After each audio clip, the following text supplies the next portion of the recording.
২৬শে অক্টোবর ১৯৬২ মার্কিন president Kennedy Cuba আক্রমণের প্রায় দ্বারপ্রান্তে।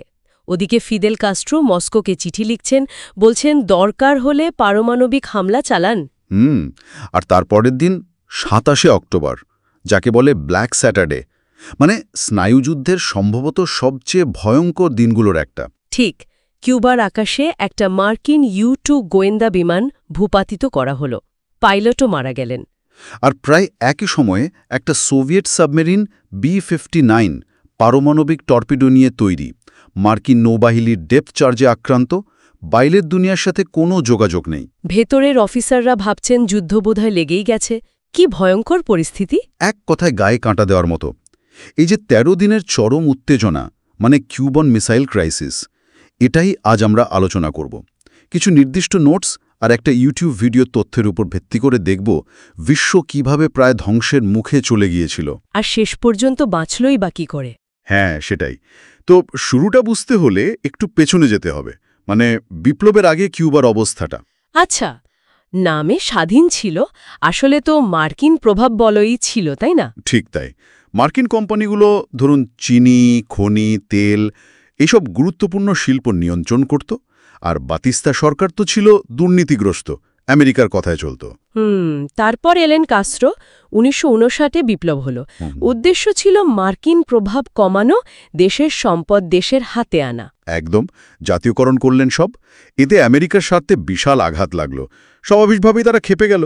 প্রতিক্রিয়া কি ছিল? মানে শুধু বাণিজ্য নিষেধাজ্ঞা? না, তার চেয়েও বেশি। বাণিজ্য নিষেধাজ্ঞা তো ছিলই, কূটনীতিক সম্পর্ক ছিন্ন করল, আর কাস্ট্রোকে ক্ষমতা থেকে সরানোর জন্য উঠে পড়ে লাগল।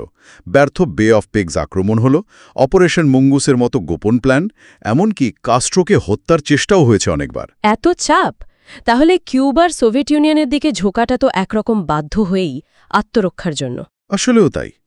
মার্কিন আগ্রাসন থেকে বাঁচতে ওরা সোভিয়েত সাহায্য চাইল। আর এখান থেকেই কিন্তু সংকটের আসল শুরু, মানে সোভিয়েত মিসাইল স্থাপন। হ্যাঁ, ১৯৬২ অক্টোবরে মার্কিন U-2 গোয়েন্দা বিমানের ছবিতে ধরা পড়ল যে কিউবায় সোভিয়েত ইউনিয়ন মাঝারি পাল্লার পারমাণবিক মিসাইল বসিয়েছে, একেবারে আমেরিকার দোরগোড়ায়। বাপরে! কেনেডি প্রশাসন কি করল তখন? প্রেসিডেন্ট কেনেডি সাথে সাথেই তার টপ উপদেষ্টাদের নিয়ে একটা জরুরি কমিটি বানালেন, এক্সকম নামে পরিচিত, executive committee of the national security council. কি বিকল্প ছিল তাদের হাতে? অনেক কিছুই ভাবা হয়েছিল। ধরুন চুপ করে থাকা, বা শুধু কূটনৈতিক চাপ দেওয়া, আবার সরাসরি আক্রমণ বা এয়ার স্ট্রাইকের কথা উঠেছিল। কিন্তু শেষ পর্যন্ত তারা ঠিক করল নো অবরোধ করবে, মানে কিউবাকে ৪ দিক থেকে ঘিরে ফেলা, যাতে নতুন করে সোভিয়েত অস্ত্র বা জাহাজ ঢুকতে না পারে। ওরা অবশ্য এটাকে কোয়ারেন্টাইন বলছিল, অবরোধ শব্দটা ব্যবহার করেনি। তাতে ক্রুশ্চেভের প্রতিক্রিয়া কি ছিল? সোভিয়েত নেতা নিশ্চয়ই এটাকে ভালোভাবে নেননি। মুঠে না, ক্রুশ্চেভ এটাকে সরাসরি আগ্রাসন হিসেবেই দেখলেন। আর উনি পাল্টা যুক্তি দিলেন, আমেরিকাও তো তুরস্ক আর ইটালিতে আমাদের সীমান্তের কাছে মিসাইল বসিয়ে রেখেছে। তখন উত্তেজনা চরমে। মার্কিন সামরিক অ্যালার্ট লেভেল চলে গেল ডেফকন 2-তে। ডেফকন 2 মানে পারমাণবিক যুদ্ধের ঠিক আগের ধাপ। ঠিক তাই। আর এই চরম উত্তেজনার মধ্যেই এলো সেই ভয়ঙ্কর ২৭শে অক্টোবর, ব্ল্যাক স্যাটারডে। U-2 বিমান ভূপাতিত হওয়ার ঘটনাটা। হ্যাঁ, পাইলট রুডলফ অ্যান্ডারসন মারা গেলেন। আর প্রায় একই সময়ে আটলান্টিকে সেই সোভিয়েত সাবমেরিন B-59 মার্কিন ডেস্ট্রয়ারগুলো ডেপথ চার্জ ফেলছে। আর সাবমেরিনের ভেতরের কমান্ডাররা ভাবছেন যুদ্ধ শুরু হয়ে গেছে, বাইরের সঙ্গে যোগাযোগও নেই। হ্যাঁ, ক্যাপ্টেন আর পলিটিক্যাল অফিসার তো পারমাণবিক টর্পেডো ছোড়ার সিদ্ধান্ত প্রায় নিয়েই ফেলেছিলেন। ভাবুন একবার। তাহলে আটকালো কে? ভাসিলি আর্কিপভ। উনি ছিলেন ফ্লোটিলার সেকেন্ড ইন কমান্ড, সাবমেরিনেই ছিলেন। পারমাণবিক অস্ত্র ব্যবহারের নিয়ম ছিল ৩ জন সিনিয়র অফিসারের সম্মতি লাগবে। আর্কিপভ রাজি হলেন না। কেন? ওনার যুক্তি কি ছিল? উনি বললেন, আমরা তো নিশ্চিত নই যুদ্ধ শুরু হয়েছে কিনা। মস্কোর নির্দেশ ছাড়া বা নিশ্চিত না হয়ে এই অস্ত্র ব্যবহার করা ঠিক হবে না। ওনার এই স্থিরতাই হয়তো বাঁচিয়ে দিয়েছিল সেদিন। এই ঘটনাটা কিন্তু অনেক পরে জানা গেছে। অবিশ্বাস্য!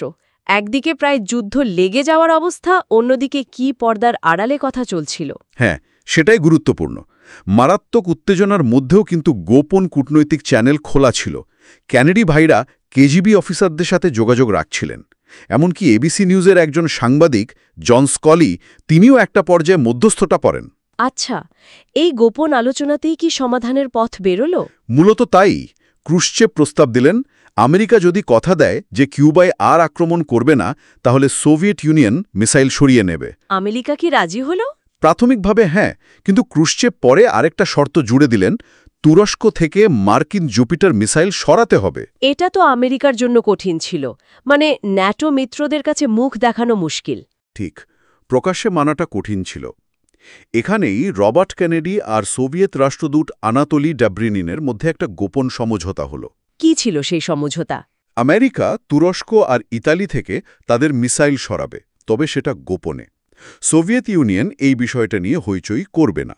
আচ্ছা, তার মানে ক্রুশ্চেভ প্রকাশ্যে শুধু প্রথম শর্তটা মানার কথা বললেন? হ্যাঁ, উনি ঘোষণা করলেন যে আমেরিকা কিউবা আক্রমণ না করার প্রতিশ্রুতি দেওয়ায় তারা মিসাইল সরাচ্ছে। তুরস্কের মিসাইলের ব্যাপারটা গোপন রাখা হলো। এতে অবশ্য নিজ দেশে ক্রুশ্চেভের ভাবমূর্তি কিছুটা ধাক্কা খেয়েছিল। কিন্তু বিশ্ব তো হাফ ছেড়ে বাঁচল। মিসাইল সরানো হল, মার্কিন নৌ অবরোধ উঠল। হ্যাঁ, সংকট কাটল, কিন্তু তুরস্ক আর ইতালি থেকে যে মার্কিন মিসাইল সরানো হয়েছিল সেই খবরটা কিন্তু প্রায় ২৫ বছর পর সামনে আসে। ভাবা যায়। এর পরে কি কোনো ব্যবস্থা নেওয়া হয়েছিল যাতে এমন পরিস্থিতি আর না হয়? অবশ্যই। দুই দেশের মধ্যে সরাসরি যোগাযোগের জন্য হটলাইন চালু হল পরের বছরই ১৯৬৩-তে, ওয়াশিংটন মস্কো হটলাইন। সীমিত পারমাণবিক পরীক্ষার নিষিদ্ধকরণ চুক্তিও হল। কিন্তু দুই নেতার পরিণতি, কেনেডি তো পরের বছরেই নিহত হলেন। হ্যাঁ, নভেম্বরে। অনেকে মনে করেন কিউবা সংকট সামলানোর ধরন নিয়ে আমেরিকার ভেতরে কিছু চরমপন্থী গোষ্ঠী ক্ষুব্ধ ছিল, সেটাও তার হত্যাকাণ্ডের একটা সম্ভাব্য কারণ হতে পারে। আর ক্রুশ্চেভ ১৯৬৪ সালে তাকেও ক্ষমতা থেকে সরিয়ে দেওয়া হয়। অভিযোগ ছিল উনি সংকটে বেশি নরম মনোভাব দেখিয়েছেন। তাহলে এই পুরো ঘটনা থেকে আমরা কি শিখলাম, মানে মূল বিষয়টা কি? মূল বিষয়টা হল কিউবার মিসাইল সংকট চোখে আঙুল দিয়ে দেখিয়ে দেয় যে পৃথিবীটা কত অল্পের জন্য একটা পারমাণবিক ধ্বংসযজ্ঞ থেকে বেঁচে গিয়েছিল। আর চরম সংকটেও শেষ মুহূর্তে কূটনীতি, গোপন বোঝাপড়া আর কিছু ব্যক্তির বিচক্ষণতা, যেমন বাসিলি আর্কিপভের সিদ্ধান্ত, কতটা গুরুত্বপূর্ণ হয়ে উঠতে পারে। সত্যিই তাই। এটা আমাদের মনে করিয়ে দেয় আন্তর্জাতিক সম্পর্ক কতটা ঠুনকো হতে পারে। সামান্য ভুল বোঝাবুঝি বা একরোখা মনোভাব কি ভয়ঙ্কর পরিস্থিতি তৈরি করতে পারে। একদম। আর শেষে একটা প্রশ্ন কিন্তু থেকেই যায়, তাই না?